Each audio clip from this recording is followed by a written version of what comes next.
교회력에 대하여 한 번씩 얘기할 때가 있습니다. 우리가 2025년이라고 하는 달력을 가지고 있잖아요. 또 다른 종교나 다른 어떤 나라라 할까요? 북한만 해도 자기들이 쓰는 나름대로의 연호가 있어요. 우리 교회도 그런 달력이 있다, 그런 얘기를 했죠. 어릴 때 저는 농촌에 있었으니까 농가원력이라 그래가지고 그게 어디 면에서 나와요. 그러면 그걸 항상 붙여놓고 모내기 할 때쯤, 모판 만들 때, 그리고 이제 뭐가 어떻게 이런 것들을 보면서 하더라고요. 그게 있으니까 훨씬 농사 짓기가 좋다는 거죠. 옛날에는 나름대로 자기들이 다 적어놓고 뭐 하고 이렇게 했는데 아예 딱 만들어져 나오니까 보기도 좋고 집에 딱 붙여놓고 그걸 보면서 생각을 미리미리 하고 그러더라고요. 우리 교회도 그런 교회 달력 많이 들어는 봤지만은 그게 여러분 삶하고 항상 이게 같이 돌아가는 게 아니기 때문에 교회 오면 듣는 소리인 거예요. 뭐 교회 달력이 있다더라, 교회력이 있다더라.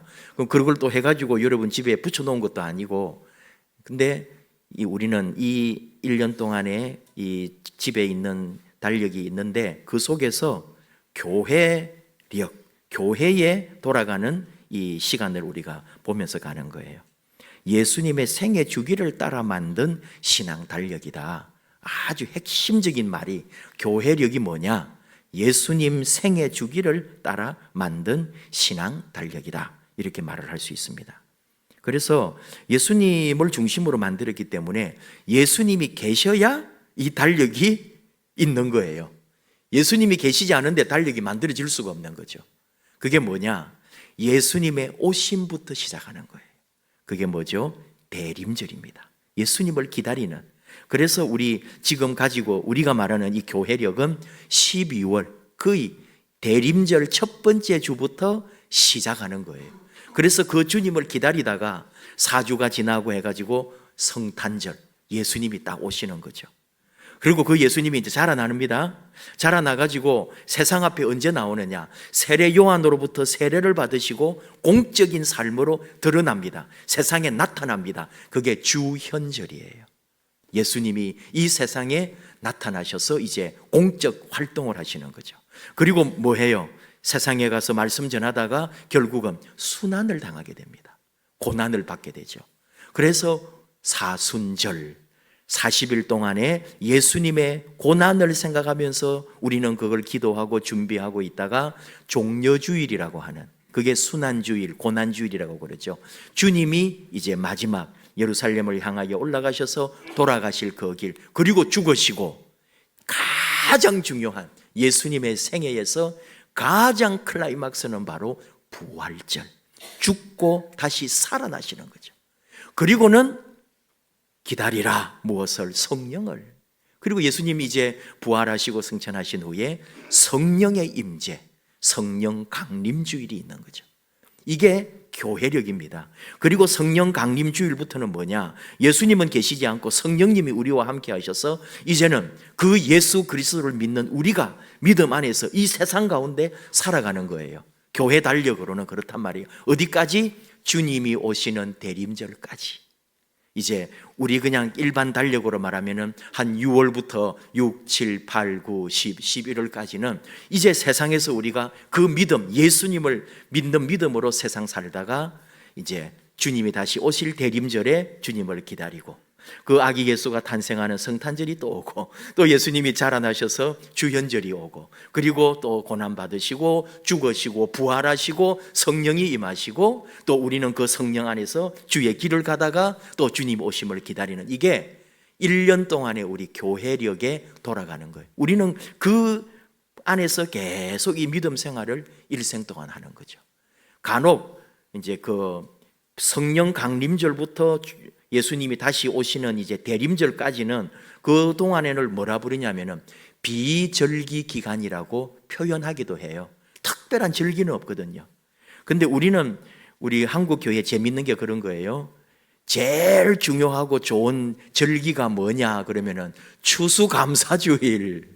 그런데요, 추수감사주일은 사실 예수님 생애 주기와는 아무 상관이 없는, 그냥 우리 교회가 이제 교회 안에서 지키는 하나의 절기로 하는 거지 교회력과는 관계없는 거다. 교회력은 바로 지금 얘기한 대로 주 예수님이 오시는 대림절부터 성탄절, 그리고 주현절, 또 종려주일, 그리고 부활절, 성령 강림주일, 이런 식으로 이제 흘러가는 거예요.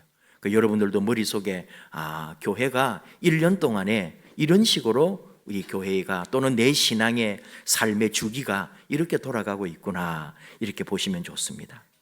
그러는 중에 오늘 산상변모주일이다 이거예요. 잘 안 지키거든요.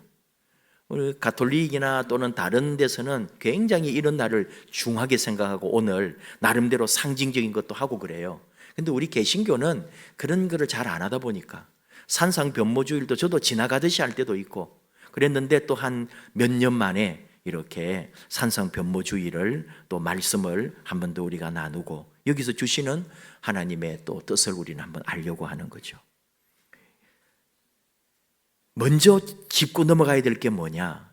산상변모주일, 우리가 아는 것처럼 예수님이 변화되신, 굉장히 이게 의미 있는 거거든요. 예수님의 생애에 있어서 그가 하나님의 아들이요 심지어 그가 하나님이신 것을 보여주고 있는 놀라운 장면이란 말이죠.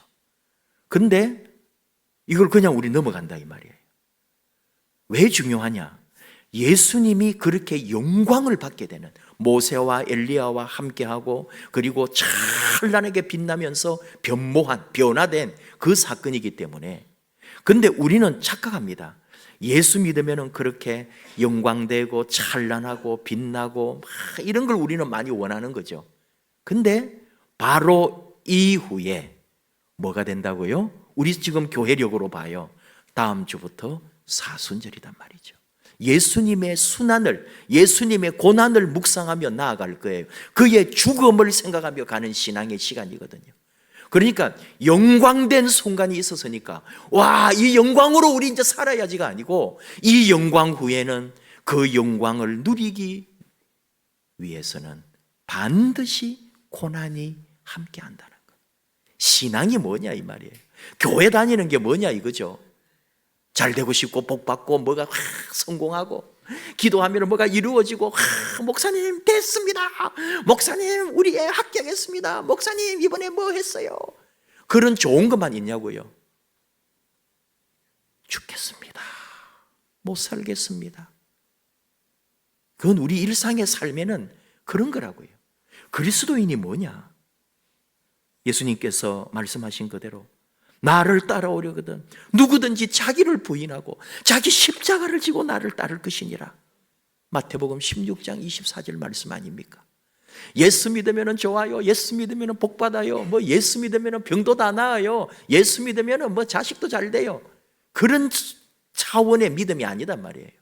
그리스도를 따르고 눈물의 십자가를 지고 이 땅에 믿지 않는 사람들 속에서 하나님의 뜻을 실현해보고자 애쓰고 그러다가 핍박도 받고 아픔도 당하면서 상처받아가면서 주님만을 바라보고 가는 게 믿음 생활인데요.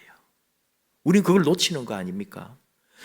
영광만 보고 와 영광스럽다가 아니라 그 이후에는 고난이 있으리라.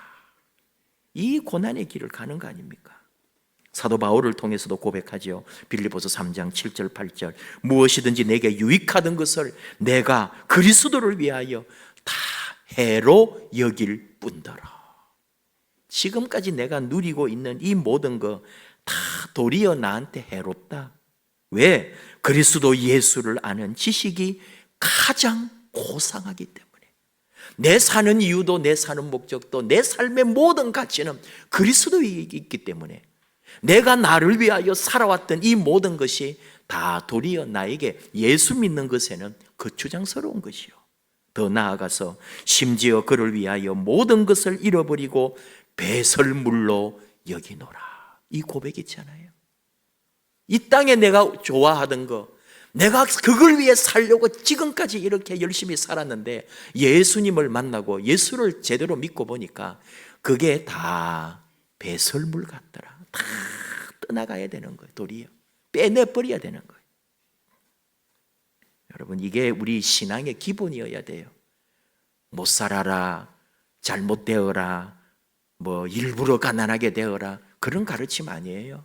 하나님이 은혜 가운데 우리를 이끄시고 우리 안에 하나님 주시는 풍성함 누리는 거 다 감사한 일인데, 그 삶의 자리에서 우리가 받아들여야 할 것은 이 삶이 그저 잘 먹고 잘 사는 삶에 그치는 게 아니다. 그가 맡겨주신 사명, 왜 나를 이 땅에 그리스도인으로 부르셨는지를 늘 생각하면서 그분을 따라가는 믿음의 여정이라는 것을 놓치면 안 되는 거죠. 오늘 제자들 베드로, 야고보, 요한 다 데리고 가지도 않고 예수님이 참 지극히 사랑하시던 제자만 그렇게 데리고 올라가셨습니다. 근데 놓쳐요. 산에 갔다는 건 좋은데 기도하시러 산에 올라가사. 28절. 기도하러 가셨어요. 변모하러 가신 거 아닙니다. 뭐 보여주려고, 이미 그 안에 있는 일이겠지만 제자들과 함께 간 이유는 기도하러 가셨어요. 나 찬란하게 바뀔 거니까 너희들 나 믿으면은 너희들도 이렇게 찬란한 삶이 열릴 거다. 그런 거 가르친다고 가는 거 아니에요. 기도하러 가셨어요. 여러분, 우리 모든 삶은 기도하는 삶으로 받을 수 없을까요? 아침에 직장에 갑니다. 근데 그 직장 생활 당연히 최선을 다하고 성실하게 해야죠. 그러면서도 내 안에 있는, 깔려 있는 건 뭘까요? 기도하며 가는 삶인 거죠. 예배드리러 나옵니다. 기도하러 가는 거예요. 내가 살아가는 올 한 해 시작하는 첫 발걸음, 나는 올 한 해 기도하며 산다. 기도하러 가는 거죠. 이것이 우리의 삶의 기본이단 말이죠. 변화산, 변모산, 지명을 몰라요. 역사적으로 2000년 동안도 한 번도 예수님이 어느 산에 갔단 말은 없고, 예수님이 올라가신 그 산에서 예수님이 변모하셨기 때문에 사람들은 변화산, 변모산이라고 말할 뿐인 거죠. 근데 사람들은 가만히 있겠어요? 어느 산일까? 이스라엘의 어느 산일까? 그 산이 바로 다볼산이 아닐까라고, 교회의 이 역사 안에서는 예수님이 올라간 그 변화산이 원래는 다볼산, 지금도 그렇게 부르고 있는 다볼산이라고 말하기도 합니다. 저도 한 번도 올라가진 않았습니다. 거기가 가기가 좀 애매해요. 우리 어떤 교회나 어떤 누구나 성지순례 갔을 때의 그 코스가, 거기 가는 사람도 있거든요. 근데 멀리서 보는 거예요. 변화산을. 저기가 변화산 다볼산입니다. 그러면서 보고 이제 밤에 또 보면은 그 수도원 같은 게 있어가지고 불빛이 보이고 그래요. 그래서 좀 더 새롭게 이제 생각을 하는 거죠. 어쨌든 그 산에 갔는데 예수님이 변화했다는 거예요.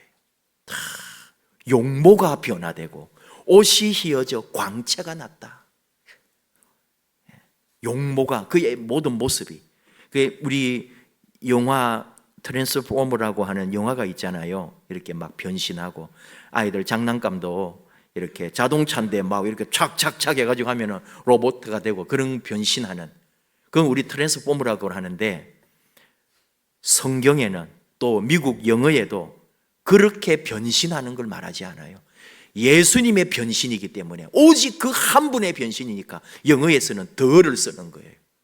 더, 오직 하나, 그분만이.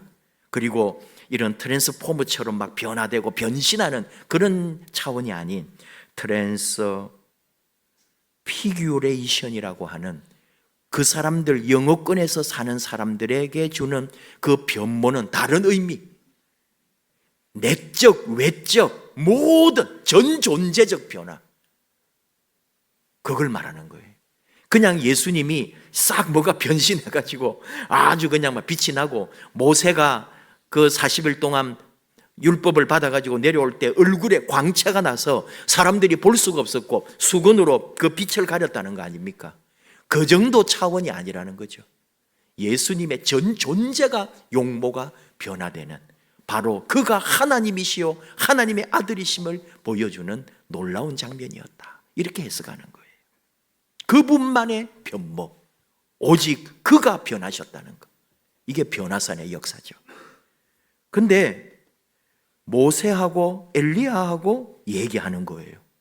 모세는 우리가 다 아는 것처럼 율법을 대표하는 사람이고, 엘리야는 선지자, 많은 선지자가 있는데 그 선지자를 대표하는 거죠.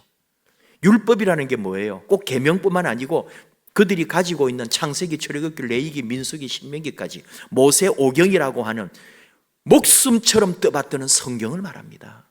진짜 그 사람들의 성경은 오경이거든요. 그리고 선지서하고 문학으로 하는 시편과 선지서란 말이죠. 역사서도 있지만은, 그러니까 그거는 그 다음이고요. 이 오경, 모세 오경을 떠받드는 거예요. 이슬람 사람들 꾸란, 완전히 이걸 뭐 생명처럼 받들고 꾸란을 찢었거나 꾸란을 잘못했다 그러면은 그냥 끝장나는 거죠. 그렇게 떠받든단 말이죠. 근데 모세가 대표 아닙니까? 그런 의미에서 모세 오경이라고 부르잖아요. 엘리야는 선지자의 대표라고 하는 것은 말라기 4장 5절에 보라 여호와의 크고 두려운 날이 이르기 전에 내가 선지자 엘리야를 너희에게 보내리니, 그 말씀 때문에 그 당시에 사람들은 엘리야를 기다리고 있었거든요. 그러니까 예수님 나중에 고난받고 그러실 때 당신이 엘리야입니까? 라고 물어보잖아요. 당신이 그 엘리야냐고. 아닙니다. 예수님이 다시 오시기 전에 엘리야가 올 것이다. 상징적으로. 만약에 그때라면 굳이 세례 요한이 엘리야 역할을 한 거죠. 그러나 그때도 아니에요. 아직 크고 두려운 날은 오지 않았습니다. 주님이 다시 오실 날은 아직 오지 않았기 때문에. 그리고 중요한 건 뭐죠? 다 사라지고 오직 예수님만 보였다, 그 말이잖아요. 오직 예수만 보이더라. 율법도 떠나가고 선지서도 다 떠나가고 오직 예수님만 남는 거예요. 우리는 예수님 한 분만으로 완전한 겁니다. 예수님 말씀이 다 율법이고 예수님 말씀이 다 선지자의 말씀인 거예요. 진리의 모든 핵심, 하나님의 가르침은 예수 그리스도 안에 다 있다는 것을 가르쳐주고 있는 거죠. 바로 그 예수님의 영광을 우리에게 보여주신 거예요. 자, 여기서 이제 우리를 보는 겁니다. 제자들입니다. 32절 베드로와 및 함께 있는 자들이 깊이 졸다가 잠이 완전 들어버린 거예요. 그리고 막 소리가 나고 이상하게 되니까 깨어나가지고 베드로가 말하는 거 아닙니까? 여기에 초막 셋을 지어서 하나는 주를 위하여, 하나는 모세를 위하여, 하나는 엘리야를 위하여 여기다가 집을 지읍시다. 주님 변모하신 곳, 모세가 나타난 곳, 엘리야가 임재한 곳 하면서 탁 지어놓고 이제 사람들이 와서 바로 이곳이 주님이 변모되고 이곳이 엘리야가 나타나고 이곳에 모세가 나타났던 자리다. 이곳은 신비하고 거룩한 자리다. 여러분, 오늘날도 그런 거 좋아합니다. 어딘가에 뭐 기적 나타났다, 어디 기도원에 뭐가 있다, 어디에 뭐 있다, 그러면 막 가는 거예요. 간혹 지역적 하나님의 임재 사건이 있지만은 하나님이 그런 식으로 하지 않아요. 우리는 너무 그런 데 매이는 거예요. 베드로도 그런 마음 아닙니까? 와, 기적의 땅이다. 와, 하나님 나타나셨다. 그리고는 집 지어놓고 손님들 모시는 거죠. 헌금도 하게 하고. 예수님은 떠돌이셨는데 떠돌지 않아도 돼요. 찾아오게 하면 돼. 이제 여기 기적의 땅이고 역사의 땅이고 놀라운 병이 낫고 뭐가 되고 여기 와서 기도하면은 꿈을 이루고 하면서 예수님은 원하지 않는 것, 하나님이 결코 원하지 않는 것, 하나님은 그런 걸 원하지 않아요. 그분은 그분의 모습조차도 보이지 않고 형체조차도 없게 한 이유는 그 하나님 오해하고 하나님 형상 만들어서 우상될까 봐. 하나님은 그 집을 없앴단 말이죠. 교회도 그렇습니다. 우리 다 교회라고 이렇게 하지만은 너무 교회에 매이지 마라. 어느 교회, 뭐 어느 목사 그런 거 아니잖아요. 오직 예수만 보이더라. 그분만이 영광받고 그분만이 우리의 주님이시지. 그 얘기 하시는 거잖아요. 근데 하나를 우리가 빼먹고 있었더라고요. 그게 뭐냐 하면은 베드로가 초막셋을 짓자고 이렇게 막 그 순간에 놀랍고 희한한 걸 보면서 막 흥분해서 그랬지만은 과연 우리는 베드로처럼 이런 마음이라도 있을까? 하는 우리의 회개입니다. 비록 베드로가 잘한 건 아니지만 베드로는 그 찬란한 영광 속에 주님을 위하여, 모세를 위하여, 엘리야를 위하여 집을 지읍시다. 우리식으로 말하면 기념관을 지읍시다. 그래서 기념하도록 나중에 앞으로 오는 모든 사람들이 이곳이 얼마나 귀하고 놀라운 곳인지, 그래서 뭔가 기념비적인 것을 세워놓읍시다 했던 게 베드로 마음이거든요. 오늘 우리는 그리스도 안에서 은혜를 입거나 그의 사랑을 힘입거나 그를 통하여 내 삶의 새로운 역사가 일어날 때 과연 얼마나 우리 주님의 이름을 위하여, 주의 영광을 위하여 나의 그런 헌신과 삶이 이어질 것인가, 그런 고백을 하는 거예요. 그리고 이 산상변모주일에 우리는 너무나 중요한 하나를 기억해야 합니다. 예수님이 그곳에 머물지 않으시고 내려왔다는 거죠. 오늘 우리가 일부 예배 때는 찬송했습니다마는 그 저 장미꽃 위에 있을 하는 찬송을 했거든요. 밤 깊도록 동산 안에 주와 함께 있으려 하나 괴로운 세상에 할 일 많아서 날 가라 명하신다. 3절에 바로 이 가사 똑같은 거잖아요. 주님 여기가 좋사오니 여기다 집을 짓고 주님 이 영광스러운 자리를 영원히 보존합시다. 아니, 우리는 내려가서 할 일이 있어. 그래 왔더니 외아들이 귀신 들려가지고 그런 아들을 데리고 아버지가 와가지고 예수님 만나려고 한, 예수님 안 계시니까 제자들이 병 낫게 해주겠다고 막 하다가 그 애가 더 발작을 해가지고 난리가 나 있잖아요. 예수님 모셔서 다 기도해 주시고 그 병마가 떠나가고 그 아이가 자유케 됩니다. 이게 마태복음도 있고 마가복음에도 이 말씀이 나와요. 그런데 그러면서 제자들이 물어보잖아요. 주님, 우리는 왜 치료가 안 됐습니까? 우리는 기도했는데, 우리는 이거 뭐 했는데, 안수했는데 왜 병이 떠나가지 않았습니까? 라고 할 때 마태복음에서 예수님은 대답을 그렇게 해요. 믿음이 겨자씨 한 알만큼만 있어도 산을 옮겨져라 하면 산이 옮겨질 것이요. 믿음에 대해서 얘기해 줬어요. 너희가 믿음으로 하지 않았다는 거고. 근데 또 마가복음 9장 29절 기도 외에 다른 것으로는 이런 종류가 나갈 수 없느니라. 진정한 기도. 그러니까 우리는 이 누가복음과 마태, 마가복음을 다 세 개를 합해서 연결해서 상상해보고 생각해보는 거거든요.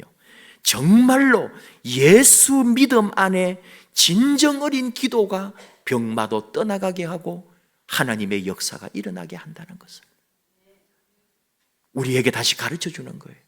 세상 살 때에 험한 세상, 힘든 세상, 산에 있으면 주님하고 다 좋은데 그게 우리가 있을 곳이 아니고 이 교회 안에서 맨날 믿는 사람들끼리 모여서 아멘, 할렐루야, 하나님 좋습니다가 아니고 이 세상에 할 일 많은 세상에, 힘든 세상에 나가서 믿음으로, 기도로 살아가라고, 믿지 않는 사람들 속에서 하나님의 뜻을 전하며 살라고 하나님은 우리를 보내신다 이 말이에요. 예수님 변모한 거 보여주려고 오라 한 거 아니란 말이에요. 그 영광을 보았으니 이제 이 세상에 나가서 함께 살라고, 세상을 변화시키고 세상을 변모시키라고, 그리스도의 사람으로, 사람 낚는 업으로 우리 주님이 다시 우리를 보내시는 거죠. 그 모든 일에 항상 우리는 오직 예수님 그분만 바라보고 그분만 생각하고 그분 때문에 사는 그 믿음, 그리고 그의 이름으로 기도하는 삶으로 맡겨주신 이 땅에 아름다운 그리스도인의 사명을 감당하는 저와 여러분 되기를 축복합니다. 함께 찬양합시다. 오직 예수뿐이네. 그의 은혜, 그의 사랑, 그가 함께 하심으로 우리가 삽니다. 모든 것 다 주께 맡기고 오직 예수님뿐이라고 우리 함께 고백하며 함께 찬양하십시다.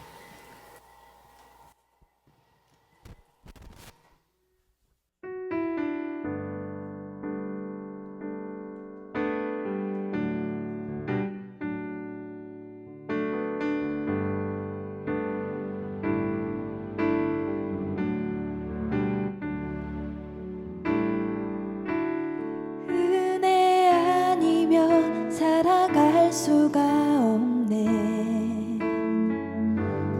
호흡마저도 다 주의 것이니 세상 평안과 위로 내게 없어도 예수, 오직 예수뿐이네. 그 신계획, 그 신계획 다 볼 수도 없고 작은 고난에 지쳐도 주께 묻기 나의 모든 삶 버티고 견디게 하시네.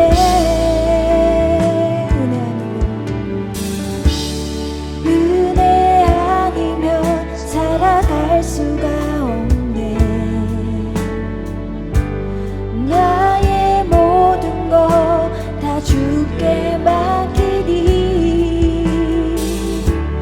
참된 평안과 위로 내게 주신 주 예수, 오직 예수뿐이네. 그 신계획, 그 신계획 다 볼 수도 없고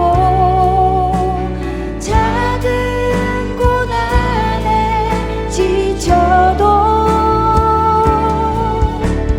주께 묻기 나의 모든 삶 버티고 견디게 하시네.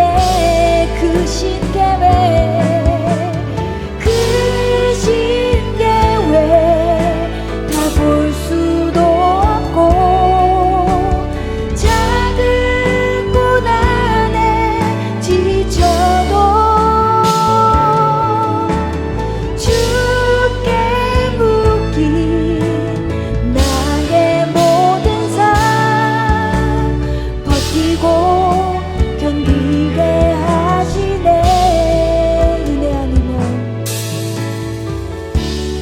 은혜 아니면 살아갈 수가 없네. 나의 모든 것 다 주께 맡기니 참된 평안과 위로 내게 주신 주 예수, 오직 예수뿐이네. 주신 말씀과 우리 찬양 가사를 생각하며 함께 기도합시다. 주님, 주님만 보이게 하소서. 주님만 바라보게 하소서. 내 삶의 마지막 고백은 오직 우리 예수님뿐이라고 고백하게 하소서.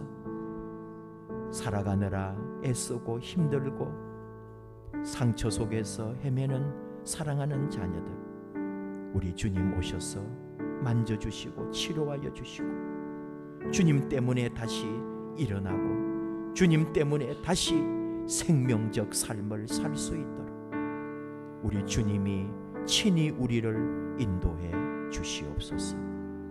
오직 예수님만 보이더라. 우리 앞에 주님만이 함께하는 아름다운 하나님의 자녀들의 삶이 되도록 올 한 해 주께서 친히 우리와 동행하여 주시옵소서. 주여 부르며 함께 기도하겠습니다. 주여.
아버지 하나님 감사합니다. 주님의 영광 뒤에 주님이 받으신 순환이 있음을 기억합니다. 우리가 주 예수님을 따르는 이 모든 삶에 함께 해주시고 주님이 영광 받으신 것처럼 우리도 영광 받기를 원하지만 주님이 그 순환과 고난의 자리에 있었던 것처럼 우리도 우리 삶에 있는 이 모든 고난을 단마음으로 지고 가게 하여 주옵소서. 그러나 그 모든 삶에 우리 주님이 계시고 오직 주님 은혜로 살고 우리 눈에 우리 예수님만 보이는 예수님밖에 없다고 고백하는 삶으로 언제나 승리하게 하여 주시옵소서. 예수님 이름으로 기도하옵나이다. 아멘.